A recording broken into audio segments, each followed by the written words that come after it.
नमस्कार, India news देख रहे हैं आप और मैं हूं आपके साथ सचिन दुबे। शुरुआत करते हैं फटाफट खबरों की।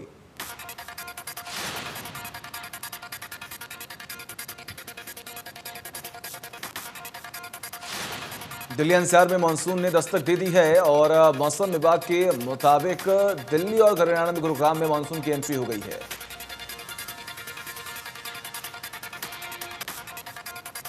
और बारिश और ठंडी हवाओं से लोगों को झुलसा देने वाली गर्मी से राहत मिली। दिल्ली एनसीआर में बीते कई दिनों से गर्मी के ताप ने लोगों का हाल बेहाल कर दिया है। भारी बारिश के बाद दिल्ली में कई इलाकों में जल जमाव के कारण सड़कें जाम हो गई हैं। सरिता विहार, दिल्ली कैंट, सेंट्रल दिल्ली समेत कई जगहों पर लोगों को जल भराव की वजह से परेशान होना पड़ा। दिल्ली के NH9 पर जाम लग गया। दिल्ली की सबसे व्यस्त रहने वाली सड़कों में शामिल एम्स फ्लाईओवर के नीचे पानी भर जाने से लोगों को काफी दिक्कतों का सामना करना पड़ा है। जल जमाव के कारण कई गाड़ियां रेंगती हुई दिखी। गुरुग्राम में हुई बारिश के कारण कई इलाकों में जल जमाव हो गया। लोगों को यातायात के दौरान परेशानी का सामना भी करना पड़ा। फरीदाबाद में तेज बारिश हुई जिससे लोगों को गर्मी से राहत मिली और मौसम सुहाना हुआ। गोलाचुका में हुई बारिश से प्रशासन की पोल खुल गई। सड़कों पर 2-2 फुट पानी भर गया। सीवरेज और नालों की सफाई नहीं होने से दुकानों में जलभराव हो गया। सोनीपत में झमाझम बारिश हुई जिससे लोगों को गर्मी से निजात मिली। लंबे समय से लोग गर्मी से बेहाल थे। बारिश से किसानों के चेहरे खिले। धान की फसलों को बारिश से फायदा पहुंचेगा। रोहतक में बारिश से फसलों को फायदा होगा। धान की रोपाई में देरी हो रही थी। धान और बाकी फसलें मानसून से हो रही देरी से सूख रही थी। बारिश ने प्रशासन के दावों पर भी पानी फेर दिया। रोहतक के मेन बाजार किला रोड पर सेवरों की सफाई समय पर न होने पर पानी भर गया और लोगों को आने जाने में परेशानी हुई। यमुनानगर में भी मानसून ने दस्तक दे दी है। वन, पर्यावरण एवं शिक्षा मंत्री कंवरपाल गुर्जर ने बारिश का स्वागत करते हुए इसके लिए भगवान का धन्यवाद किया। कंवरपाल गुर्जर ने कहा कि किसानों समेत सभी को इस मौसम का लंबे समय से इंतजार था। सारी प्रकृति बारिश पर निर्भर करती है। हमारी आर्थिक स्थिति भी खेती पर निर्भर करती है। जितनी अच्छी बारिश होगी उतनी समृद्धि होगी। कांग्रेस नेता राहुल गांधी ने महंगाई को लेकर केंद्र सरकार पर निशाना साधने की कोशिश की। लिखा कि खाया भी, मित्रों को खिलाया भी, बस जनता को खाने नहीं दे रहे। अमूल और मदर डेयरी के बाद वीटा ने भी दूध के रेट बढ़ा दिए हैं। वीटा ने दाम में 2 रुपए की बढ़ोतरी कर दी है। 1 लीटर फुल क्रीम के दाम 55 से बढ़कर 57 हुए। चंडीगढ़ के मुख्यमंत्री मनोहर लाल ने हरियाणा के नवनियुक्त राज्यपाल बंडारू दत्तात्रेय का स्वागत किया और उन्हें बधाई दी। प्रदेश में आपातकालीन सुविधाओं को दुरुस्त करने के लिए पंचकुला में स्टेट इमरजेंसी रिस्पांस सेंटर बनाया गया। स्टेट रिस्पांस सेंटर में मुख्यमंत्री मनोहर लाल ने डायल 112 की शुरुआत की है। डायल 112 योजना के तहत भिवानी के 10 पुलिस थानों में 2-2 इमरजेंसी रिस्पांस गाड़ी उपलब्ध कराई गई है। सिर्फ 10 मिनट में शहर और ग्रामीण क्षेत्र में पुलिस की मदद पहुंचाई जाएगी। जिले में 21 इमरजेंसी रिस्पांस वाहन उपलब्ध कराए गए हैं। एसपी ने कहा कि यह योजना मील का पत्थर साबित होगी। इन वाहनों से दूसरा कोई काम नहीं किया जाएगा। किसी भी आपात हालत में लोगों को जल्द से जल्द मदद मिलेगी। पलवल में पुलिस अधीक्षक ने आपातकालीन डायल नंबर 112 प्रोजेक्ट के तहत जनता की सुविधा के लिए 22 इनोवा गाड़ियों में को रवाना किया है। ये गाड़ियां जिले के हर थाना क्षेत्र में रोजाना 24 घंटे उपलब्ध रहेंगी। पुलिस, फायर और एम्बुलेंस जैसी इमरजेंसी सेवाएं लोगों को मुहैया कराई जाएंगी। जिले में कहीं भी घटना की जानकारी मिलने के 15 से 20 मिनट तक के अंदर ये टीमें मौके पर पहुंच जाएंगी। हिसार रेंज के आईजी राकेश कुमार आर ने सिरसा का दौरा किया। आईजी ने एसपी समेत तमाम पुलिस अधिकारियों के साथ बैठक की। साथ ही जिले की सुरक्षा व्यवस्था का जायजा भी लिया। आईजी ने किसानों और पुलिस के बीच हुए घटनाक्रम को लेकर कई जगहों का दौरा किया। साथ ही घायल हुए पुलिसकर्मी से भी मुलाकात की गई। आईजी राकेश कुमार आर ने कहा कि जहां जहां घटना हुई है उन जगहों का दौरा किया है। सुरक्षा की समीक्षा की जा रही है। किसानों के खिलाफ FIR के सवाल का जवाब आईजी ने नहीं दिया। IMT इंडस्ट्रीज एसोसिएशन फरीदाबाद ने IMT क्षेत्र के 1 लाख पौधे लगाने का लक्ष्य रखा है, जिसको लेकर पृथला से विधायक नयनपाल रावत ने पौधारोपण कर कार्यक्रम की शुरुआत की है। विधायक नयनपाल रावत ने कहा कि सभी को पेड़ों का महत्व समझ आया गया, इसलिए ज्यादा से ज्यादा पेड़ लगाएं ताकि ऑक्सीजन की कमी से किसी की जान न जाने पाए। किसानों के मुद्दे पर विधायक नयनपाल रावत ने कहा कि जो धरने पर बैठे हैं वो असल में किसान नहीं बल्कि कांग्रेस की भी टीम है। उन्होंने कहा कि जो वास्तविक किसान हैं वे खुशहाल हैं। कृषि मंत्री जेपी दलाल ने लोक निर्माण विश्राम गृह में जनता दरबार लगाया। इस दौरान उन्होंने क्षेत्र के लोगों की समस्याएं सुनी, साथ ही शिकायतों को लेकर अधिकारियों को निर्देश भी दिए। दलाल ने कहा कि अधिकारियों को निर्देश दिए गए हैं कि हल्के में विकास कार्यों की मॉनिटरिंग करें और युद्ध स्तर पर जल्द कामों को पूरा करें। हल्के में करीब करोड़ से ज्यादा का काम चल रहा है। कृषि मंत्री जेपी दलाल ने गठबंधन सरकार पर कांग्रेसी नेता किरण चौधरी के बयान पर पलटवार किया। उन्होंने कहा कि कांग्रेस का जनता से जुड़ाव खत्म हो चुका है। कृषि मंत्री ने किसान आंदोलन को लेकर कहा कि लोकतंत्र के अंदर कानून बनने का अधिकार सरकारों को है। हारे हुए लोग किसानों के कंधे पर बंदूक रखकर किसानों को बदनाम करने की कोशिश कर रहे हैं। मानसून के आने पर पंचकुला में रहने वाले लोगों की परेशानी बढ़ सकती है। हर साल मानसून के सीजन में शहर में पानी भर जाता है। हर शहर की कई सड़कें तालाब बन जाती हैं। समय व्यवस्था को लेकर पंचकुला नगर निगम कमिश्नर धनवीर सिंह ने कहा कि इस बार लोगों की परेशानी ना हो, लोगों के घरों में पानी न घुसे, इसकी तैयारी भी की जा रही है। निगम कमिश्नर धनवीर सिंह ने कहा कि अगर जलभराव के लिए जिम्मेदार अधिकारियों और कर्मचारियों के काम में कमी पाई जाती है तो उन पर अभी एक्शन लिया जाएगा। चरखी दादरी की कई नई सब्जी मंडी में सिविल व्यवस्था को लेकर मीटिंग आयोजित की गई। मंडी एसोसिएशन के कार्यकारी प्रधान नितिन जांगू ने सिविल व्यवस्था को बदहाल बताया। उन्होंने कहा कि इसको लेकर हम लगातार प्रशासन को ज्ञापन दे चुके हैं, लेकिन समस्या का कोई समाधान नहीं है। बारिश के बाद शहर की सड़क जलमग्न हो गई है। महेंद्रगढ़ में रोटरी क्लब में मेगा पौधारोपण कार्यक्रम की शुरुआत की गई। डुलाना रोड पर दोहन नदी क्षेत्र और ड्राइव परिसर के सामने पौधा लगाकर कार्यक्रम की शुरुआत की गई है। हरियाणा में 16 जुलाई से स्कूल खुल जाएंगे, लेकिन बच्चे स्कूल में तभी आ सकेंगे जब उनके माता पिता की सहमति होगी। बिना सहमति पत्र के स्टूडेंट स्कूल में नहीं जा सकेंगे। सरकार ने 16 जुलाई से सरकारी और गैर सरकारी स्कूलों को खोलने का आदेश जारी कर दिया। 16 जुलाई से 9वीं से 12वीं की कक्षाएं लगाई जाएंगी। बच्चों को बिना मास्क के अंदर नहीं आने दिया जाएगा। एक बेंच पर एक ही बच्चे को बैठने की अनुमति होगी। सोशल डिस्टेंसिंग जरूरी होगी। बच्चों को पानी की बोतल घर से ही लानी होगी। नगर निगम ने बरसाती पानी के जलभराव से निपटने के लिए आधी अधूरी तैयारी की है। शहर के कई नाले गंदगी से अटे पड़े हैं, लेकिन निगम का दावा है बरसात में जलभराव नहीं होगा। वल्लभगढ़ मोहन रोड के साथ बरसाती पानी के लिए बनाए गए नाली को दोबारा से बनवाया जा रहा है, लेकिन काम कंप्लीट न होने के चलते अब लोगों को जलभराव का डर है। सेक्टर 3 में भी हालात इसी तरह है। नाले के सालों से सफाई नहीं हो रही है। लोगों को डर है कि बरसात में उन्हें एक बार फिर जलभराव से जूझना पड़ेगा। नूह के बिस्लू रोड आईटीआई में एडमिशन के लिए आवेदन की प्रक्रिया शुरू हो चुकी है। एडमिशन के इच्छुक छात्र आईटीआई जाकर या फिर ऑनलाइन पोर्टल के जरिए आवेदन कर सकते हैं।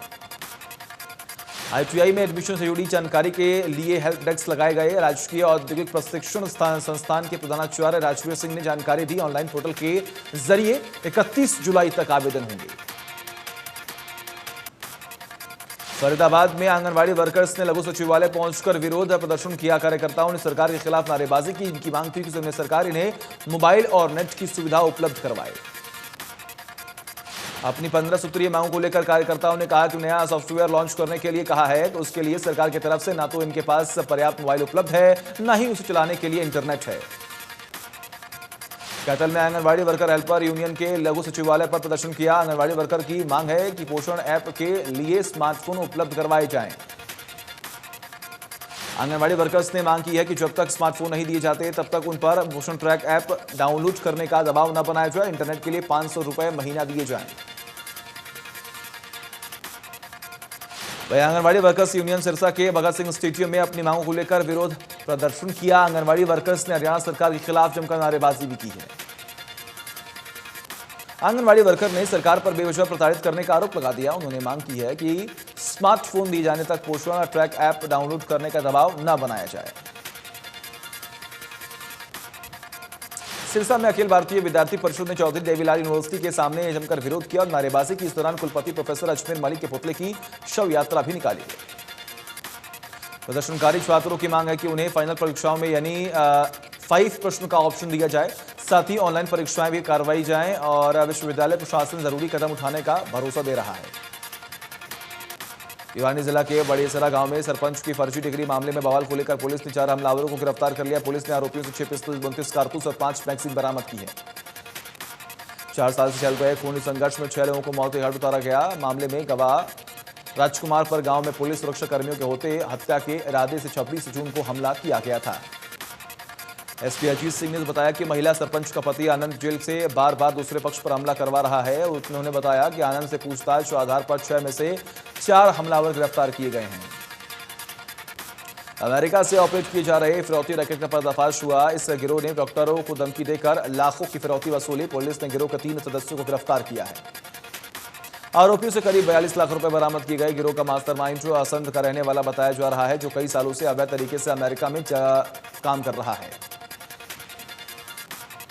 गज्जर बादली रोड पर एक राजवाही के पास गड्ढे में अज्ञात शख्स का शव मिला। शख्स की शिनाख्त नहीं हो पाई है। पुलिस ने शव को अपने कब्जे में लेकर अस्पताल में पहुंचा दिया है। फिलहाल पुलिस मृतक की जानकारी जुटाने में लगी हुई है। वहीं पुलिस शव के 2-3 दिन पुराना होने की बात कह रही है। बहादुरगढ़ में एक शख्स ने चाकुओं से गोदकर अपनी पत्नी की हत्या कर दी। हत्या की वजह घरेलू कलह बताई जा रही है। मामला संत कॉलोनी का बताया जा रहा है। जांच जारी। बेटे के बयान के आधार पर पुलिस ने आरोपी के खिलाफ मामला दर्ज कर जांच शुरू कर दी है। थाना प्रभारी विजय कुमार ने आरोपी की जल्द गिरफ्तारी की बात कही है। फरीदाबाद नगर निगम के पार्षद जयवीर खताना, उनके पिता धर्मवीर खताना और कई लोगों ने नगर निगम के एक्सईएन के साथ धक्का मुक्की की, अभद्र भाषा के इस्तेमाल का भी आरोप लगाया। मामले में नगर निगम कार्यालय पर निगम के जेई और एसटीओ ने प्रदर्शन करते हुए उनकी गिरफ्तारी की मांग की। उन्होंने कहा कि जब तक गिरफ्तारी नहीं होती जमकर विरोध जारी रहेगा। गुरुग्राम पुलिस ने इंटरस्टेट गैंग के 3 लुटेरों को गिरफ्तार किया। पुलिस के मुताबिक गैंग एनसीआर ने दर्जनों लूट की वारदात को अंजाम दे चुकी है। गुरुग्राम में 20 से ज्यादा मामले दर्ज किए गए हैं। पुलिस के मुताबिक गैंग से जुड़े लोग लेफ्ट दे सवारियों से लूट की वारदात को अंजाम देते थे। तीनों आरोपी राजस्थान के रहने वाले। लुटेरे गैंग दिल्ली, यूपी, राजस्थान और हरियाणा के दर्जनों वारदातों को अंजाम दे चुका है। फरीदाबाद की न्यू जनता कॉलोनी निवासी नदीम की शव पेड़ से लटकने का मामला लगातार गर्माता ही जा रहा है। परिजनों ने पुलिस पर आरोप लगाते हुए बीच चौराहे पर जमकर विरोध किया और रोड जाम कर दिया। युवक की मौत के बाद परिजनों ने पड़ोसियों पर हत्या करने का आरोप लगाया। परिजनों ने पुलिस पर भी कार्रवाई नहीं करने का आरोप लगा दिया है। नीलोखेड़ी में दिल्ली अमृतसर नेशनल हाईवे पर शामगढ़ गांव के पास एक ट्रॉले ने ट्रक को टक्कर मार दी। हादसे में ट्रक से कुचलने से एक युवक की मौत हो गई, जबकि एक युवक घायल बताया जा रहा है। जांच जारी है। राहगीरों ने बताया कि ट्रक का टायर फटने के चलते ट्रक रोड पर खड़ा था, जिसे ट्रॉले ने टक्कर मार दी, जिसके चलते यह भीषण हादसा हुआ। करनाल में काचवा पुल के पास पश्चिमी यमुना नहर में एक युवक ने छलांग लगा दी। नहर में युवक की तलाश जारी है। बताया जा रहा है कि नहर में छलांग लगाने से पहले युवक ने पीसीआर वैन में आए पुलिसकर्मियों से कुछ बात की थी, जिसके बाद युवक ने नहर में छलांग लगा दी थी। अंबाला में 7,000 के लेन देन को लेकर कुछ लोगों ने एक युवक का अपहरण कर लिया। पुलिस ने मुस्तैदी दिखाते हुए महज 3 घंटे में युवक किडनैपर्स से छुड़वा लिया। पुलिस ने अपहरण करने के आरोपी में 3 लोगों को गिरफ्तार किया। जांच अधिकारी ने बताया कि आरोपियों ने युवक के साथ मारपीट की है। कैथल के रेलवे गेट बाजार में एक दुकान के मालिकाना हक को लेकर 2 गुटों में झगड़ा हो गया। इस दौरान जमकर मारपीट और लाठी डंडे भी चले। दुकानदार सनी का कहना है कि वो उनकी पुश्तैनी दुकान जिसके आगे वो रेहड़ी लगाता है, लेकिन रिंकू नाम का शख्स ने करीब 8 लोगों के साथ हमला कर दिया। घटना सीसीटीवी कैमरे में कैद हो गई। हालांकि आसपास के पड़ोसी दुकानदारों का यह कहना है कि दुकान का मालिक सनी है और इसके आगे वो रेहड़ी भी लगाता है। करनाल में इंद्री रोड पर उस वक्त अफरा-तफरी का माहौल बन गया जब दरहड़ गांव के पास यूनिवर्सल केमिकल फैक्ट्री में आग लग गई। फैक्ट्री में आग का तांडव देखते विकराल हो गया। आनंद फानन में फायर ब्रिगेड को आग की सूचना दी गई, जिसके बाद दमकल विभाग की करीब 15 गाड़ियों ने मौके पर पहुंचकर करीब 5.5 घंटे की कड़ी मशक्कत के बाद आग पर काबू पाया। फैक्ट्री में आग लगने से लाखों रुपए का सामान जलकर खाक हो गया। बताया जा रहा है कि फैक्ट्री के लुब्रिकेंट तैयार किया जा रहा था। आग लगने के कारण टैंक में लीकेज होने की आशंका जताई जा रही है। फरीदाबाद में पीने के पानी की दिक्कत जगह जगह देखने को मिल रही है। वल्लभगढ़ के सेक्टर 22 और 23 के लोगों ने कई दिनों से पानी न आने के विरोध में जाकर प्रदर्शन किया और खूब हंगामा काटा। मौके पर स्थानीय पार्षद और पुलिस बल भी पहुंचा और लोगों को समझाकर शांत करवाया। पार्षद का कहना है कि पिछले 6 महीने से लोग पानी की किल्लत का सामना कर रहे हैं। मामले को लेकर एसडीएम ने कहा कि 10 दिन के अंदर इस समस्या का समाधान कर दिया जाएगा। वो खुद भी इस समस्या को लेकर रेगुलर फॉलो करते रहेंगे। सिरसा में हाउसिंग बोर्ड और फ्लैट निवासियों ने किसान चौक पर जाम लगा दिया। पेयजल बिजली और सीवरेज ओवरफ्लो की समस्या से परेशान लोगों को यहां पर काफी दिक्कतों का सामना करना पड़ रहा है, लेकिन प्रशासन के खिलाफ जमकर नारेबाजी की है इन सभी लोगों ने मिलकर। इन लोगों को खेलड़ मोहल्ला से हाउसिंग अबोर्ड में शिफ्ट किया गया। जाम लगाने वाले लोगों ने कहा कि मांगे पूरी नहीं होने तक सड़क को जाम रखेंगे। मौके पर अधिकारियों के नहीं पहुंचने पर प्रदर्शनकारियों में काफी रोष भी दिखाई दिया। नेशनल हाईवे 48 के खेड़ा बॉर्डर पर बैठे किसान आंदोलनकारियों और पुराने सिग्नल रोड की वजह से लोगों की परेशानी बढ़ गई। रूट डाइवर्ट होने से कई ट्रक चालकों को जाम का सामना करना पड़ा। रेवाड़ी बाड़ावास रोड पर ट्रक चालक 15 किलोमीटर लंबे जाम में फंस गए हैं। भीषण गर्मी से भी ट्रक चालक रिंग का चलने को मजबूर हैं। ट्रक चालकों की अपील है कोई रास्ता निकाला जाए। गुरुग्राम में कोविड वैक्सीन की पहली डोज के सभी सेंटर बंद हैं। स्वास्थ्य विभाग के पास वैक्सीन खत्म होने के कारण कहीं पर भी वैक्सीन नहीं लगाई जा रही है। फरीदाबाद में स्कूलों को खोलने को लेकर जिला शिक्षा अधिकारी ऋतु चौधरी ने कहा कि स्कूलों को गाइडलाइंस जारी कर दी जाएगी। सरकारी स्कूलों में एनएसएस बच्चों की टीम नियमों का पालन करेगी। के दादरी में रामलवास की पहाड़ी में तय सीमा से नीचे जाकर अवैध खनन का मामला सामने आया। अवैध खनन को लेकर जोशू कला के ग्रामीणों ने प्रदेश सरकार से गुहार लगाई है। अवैध खनन के कारण पास लगते ट्यूबवेलों का जलस्तर नीचे जा रहा है। ग्रामीणों का आरोप है कि प्रशासन की मिलीभगत से अवैध खनन हो रहा है। नेशनल ग्रीन टर्मिनल की टीम मामले की तफ्तीश में जुटी हुई है। राजस्थान के जयपुर में आकाशीय बिजली गिरने से हुआ बड़ा हादसा। आमेर में आकाशीय बिजली गिरने से 16 की मौत। बिजली गिरने के बाद एसडीआरएफ ने सर्च ऑपरेशन चला रखा है। अभी कई और लाश मिलने की आशंका है। आकाशीय बिजली गिरने से हुए हादसे पर पीएम मोदी ने भी जताया दुख। ट्वीट कर कहा आकाशीय बिजली गिरने से कई लोगों ने अपनी जान गंवाई। उत्तर प्रदेश में भी बिजली गिरने से बड़ा हादसा। अलग अलग इलाकों में बिजली गिरने से 41 लोगों की जान चली गई। देश में कोरोना की दूसरी लहर पर लगी लगाम। एक दिन में सामने आए कोरोना के 31,443 नए केस। कुल मरीजों की संख्या 3 करोड़ 9 लाख के पार। देश में एक दिन में 2000 से भी ज्यादा मरीजों की मौत हुई। अब तक कोरोना से 4,10,816 लोगों की जान चली गई। केरल में कोरोना जमकर बरपा रहा कहर। एक दिन में सामने आए कोरोना के 7,798 नए केस। 100 लोगों की मौत हो गई। कर्नाटक में कोरोना की दूसरी लहर लगी लगाम। 24 घंटे में मिले 1,386 नए केस। 61 लोगों की जान चली गई। तमिलनाडु में 24 घंटे में मिले 2,652 नए केस। राज्य में अब तक एक्टिव केस 31,819। महाराष्ट्र में एक दिन में मिले 7,603 नए केस। 24 घंटे में 146 लोगों ने अपनी जान गंवा दी।